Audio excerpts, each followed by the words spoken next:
আমার কথা বলার সুযোগটা দাও। আমার সাথে সব সময় চালাকি।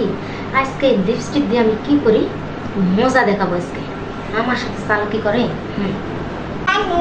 আজকে মজা দেখাবো। এটাতে দিয়ে কি মজা দেখি। এই দেখো আমার সাথে সব সময় চালাকি করবে, আর আমি আজকে ছাড়িয়ে দিব।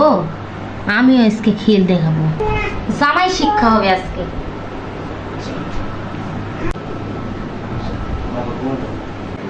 আজকে এই চাপা ফেলে টাকা আদায় করব। ঈদ শপিং সব কিছু মানুষের হয়ে গেছে, 3 পিস কেনা হয়ে গেছে, শাড়ি হয়ে গেছে, পাকিস্তানি ড্রেস কেনা হয়ে গেছে, আমার শুধু কিছু হয়নি। আমি আজকে এই চাপা মেরে টাকা আদায় করব। দেখি টাকা দেয় কিনা, ঘাড়ে দিবে আজকে টাকা। এই এই দেখো আমি তোমার কাছে যাচ্ছিলাম, এই লিপস্টিকের দাগ কোথা থেকে আসলো? এই লিপস্টিকটা কই থেকে আসলাম কি করে বলবো? জানো না, তুমি আমার সাথে জানো। তুমি সামনে ঈদ করে আসতে একটা লেহেঙ্গা না, একটা শাড়ি না, একটা থ্রি পিস এই শুনো।